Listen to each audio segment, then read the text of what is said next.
All right, is Chad ready? All right, Chad Brown, we bring him in right now. Chad, man, what's happening, dude? Good to see you, my friend. Life Hey, is treating me well, man, and a there lot you of go. exciting football to talk about.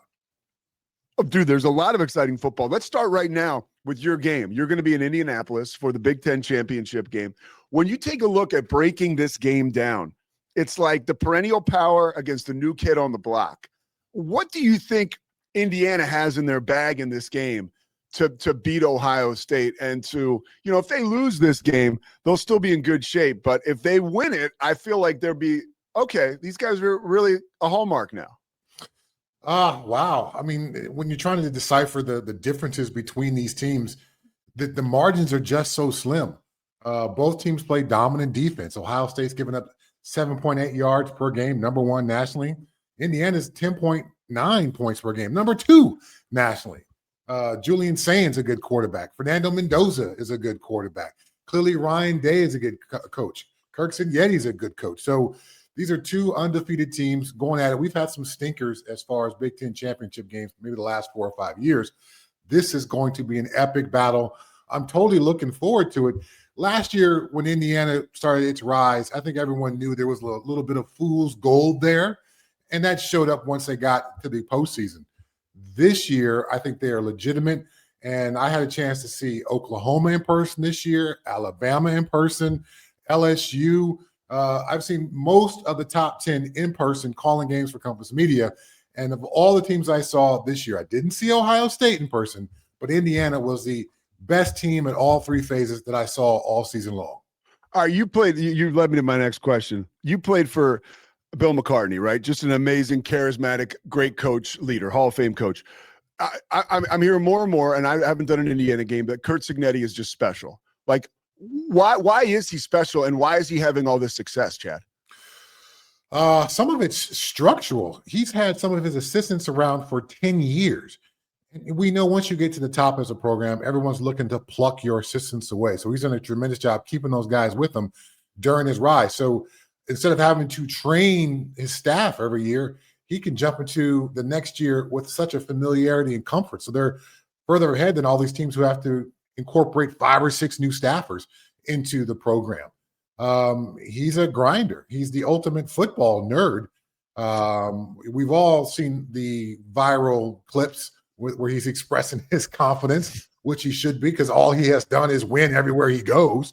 But at the same time, there's a football nerd in him that just loves the game and is singularly focused on football. He's one of those football coaches, if you were to ask him about some current event, I think it would just fly right over his head because he's just so dialed in to football. He does some things as well with his team. They don't practice more than 90 minutes. He wants his guys to be fresh, both mentally and physically, every game. So it's up to him and his staff to maximize those 90 minutes on the field to get those guys ready to play, but still keep them fresh and prepared. So there's a couple of signature things that he does that's a bit different than some other coaches that I've been around. But in the end, that confidence, cockiness, swagger, whatever you want to call it, that he exudes, I think that's infectious. And every guy in that locker room begins to take on the head coach's personality. And that's a reason why Indiana has put together the 2 seasons that they have. Yo, Chad, that's really interesting stuff. And I like how you mentioned the 90 minutes and sort of, I would imagine players enjoy that, right? Like he's a little older now. You see, you hear, and it could be total BS, but it's a young man's game as far as coaches are concerned because of the portal and all that stuff.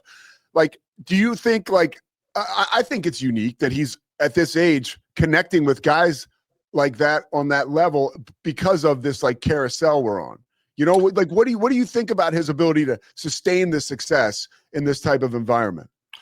Well, he is 64 years old. But at the same time, I don't know too many 64-year-olds who are going to turn into a microphone or camera and say, all I do is win and Google me.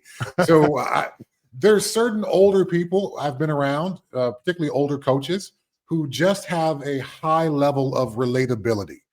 And instantly, in my mind, it goes to Dick LeBeau, who's in the NFL Hall of Fame, was a longtime defensive coordinator with the Pittsburgh Steelers.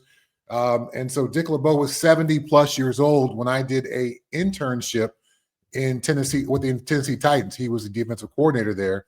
And I saw him work a room with 21 and 22 and 23-year-olds and be able to grab their attention and have those guys think he's the coolest guy in the room. I need to follow what Dick LeBeau is doing. I think Curt Cignetti brings some of that with him. And so sometimes coaches, they don't forget how to coach football. They lose track of being able to relate to, in case of college, 18 and 19-year-olds. I think Curt's got that because of that confidence, that swagger that we're talking about here, because that everyone can see that. Everyone can feel that, and everyone wants to be a part of that because not only is it confidence, swagger, and cockiness, but he backs it up with W's. Lane Kiffin's also confident and has some swagger. Obviously, it was wild what went on there, the transition. What are your thoughts around that as far as, you were a player? Again, the era is different, right? It's maybe a little more transactional, but that still felt cold. It did for me. Like, where do you come down on that? I'm not a fan. I guess in the end, I'm just not a fan. College football desperately needs a commissioner or a czar or something to make these things make sense. In the NFL, you can't hire a coach until that other coach's season is over. Now, of course, you can't do that in college football because they made the transfer portal open up while the season is still going on. I mean, so some of these things just need to line up and make a lot more sense logically. So I understand some of the difficulty in this because the NCAA at this point is literally a powerless body. Because as soon as they want to try something difficult, they're probably going to get sued, and they're not going to win because so many of the cases in the past, they were clearly on the wrong side of things. So they've set themselves up for this difficult situation that they're in. But hopefully somewhere, some point, the adults in the room, if there are any left, can prevent this kind of thing from happening before. We've got the coach who left Ole Miss to go to LSU is now going back to Ole Miss to be a part of the playoff run, but he's still going to go back to LSU. What are we doing, man? What are we doing?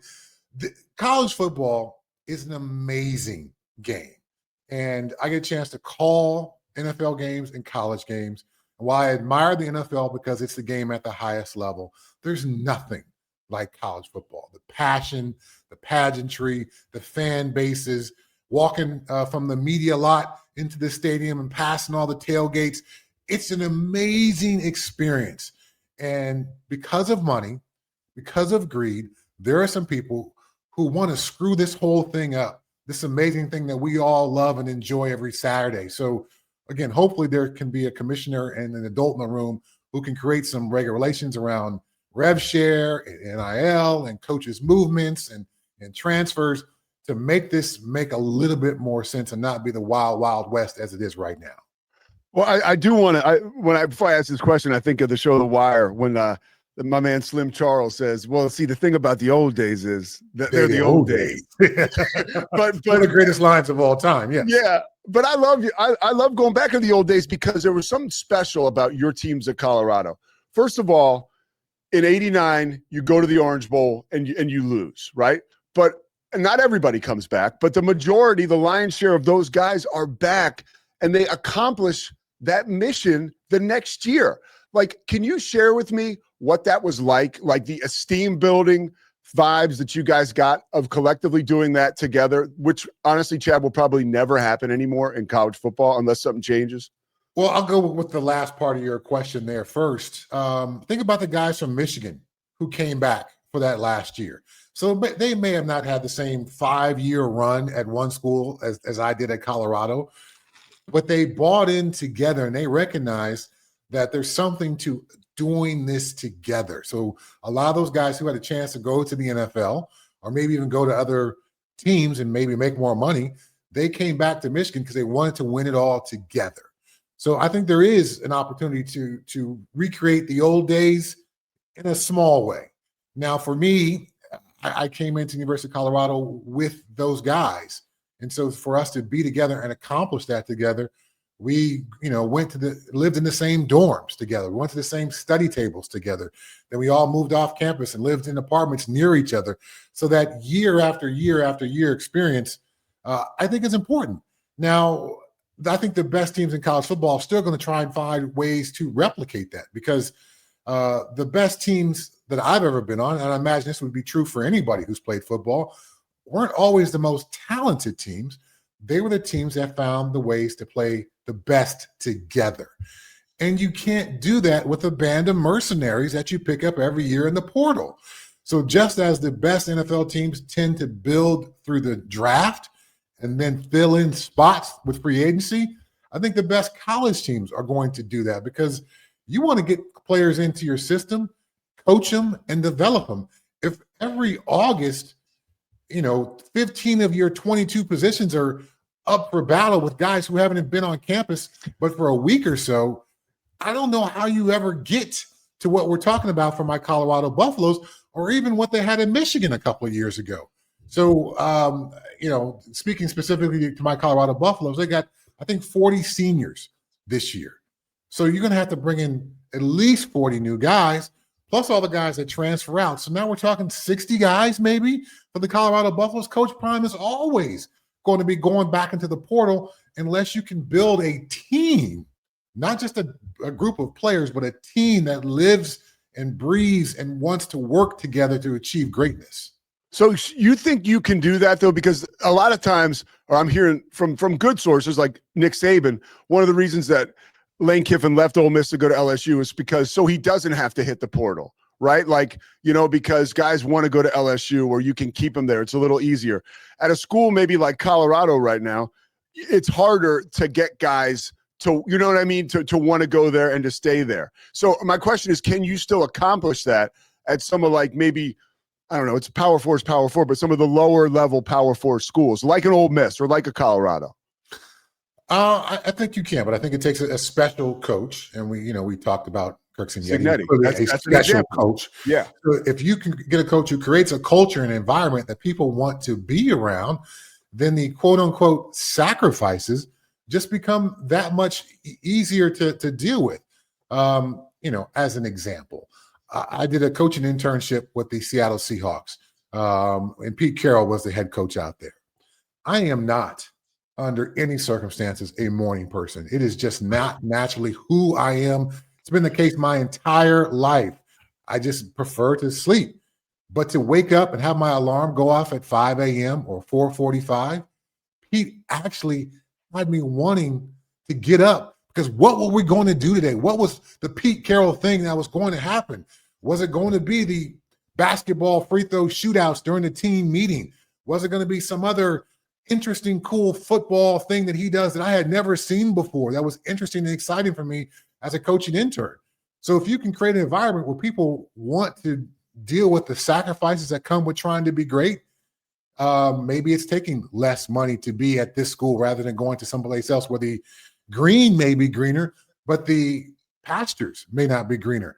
I think it takes a special coach to create that kind of environment. So for these teams that are on to your point, the lower levels there, want to make a rise, it's going to take more than a X's and O's guy or a guy who's got some head coaching experience.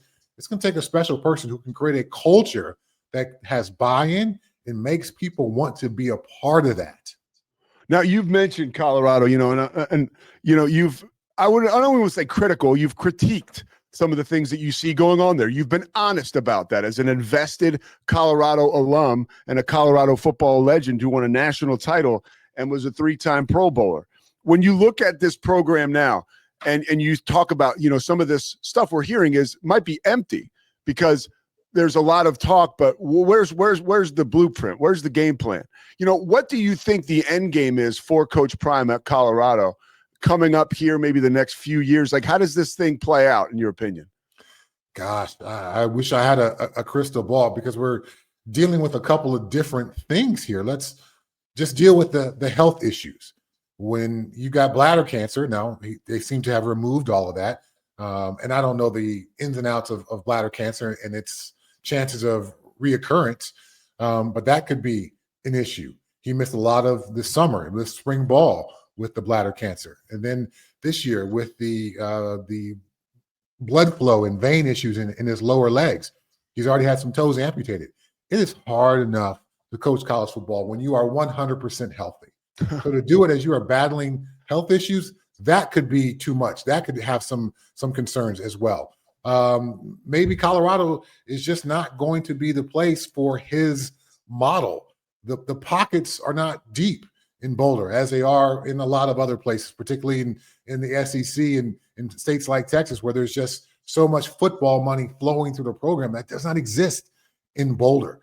So if you are going to be a guy who's less of a coach and develop and more of a recruit and transfer coach, I'm not sure if Boulder can actually be the place for you, because how are you going to keep paying all these kids when the revenue's just simply not there? The University of Colorado put out something a couple of days ago where they talked about a $20+ million deficit in the athletic program. So they're already in the red, and now they're expected to cough up some more money for 60 new guys coming into the program. I'm not sure how that all works out. So if I were Coach Prime, which I'm not, but I would certainly go the high school route. Clearly, that's going to be cheaper from an acquisition standpoint to bring those players in. You can build more of that culture that I talked about where guys play together at least for a couple of years. And you can start to develop some of these players rather than just looking in the portal and trying to buy somebody. Chad, sometimes, some seasons your teams, you specifically, are up, right? The Seahawks are up now, but the Steelers are down, and so are the Buffs. What's the remedy in Pittsburgh? I love Mike Tomlin. I'm a Philly guy, but I respect Pittsburgh. I always kind of pull for him. What's Mike Tomlin have to do there to figure that situation out? Because I am one of those guys I just think he's an amazing coach. There's got to be a way to make it work, but you know more than me. What are your thoughts? I think at some point a coach's messaging gets stale. And despite them being as good of a coach as Mike Tomlin is and was, and Bill Cowher was, and Chuck Noll was, to have 3 head coaches since 1969, the Steelers have had a tremendous, run of coaches, but it ends for everybody. And the endings aren't always the Jerome Bettis or John Elway, where your last game is a Super Bowl victory and you walk off into the sunset. Sometimes you limp to the ending. And so maybe this is the case for Mike Tomlin. The Steelers certainly have an opportunity to keep his streak alive of never having a losing season. But for Pittsburgh fans, and I was literally just at a Pittsburgh Steelers tailgate when they played the Chicago Bears, signed a bunch of autographs and schmoozed it up with some of the Pittsburgh folks.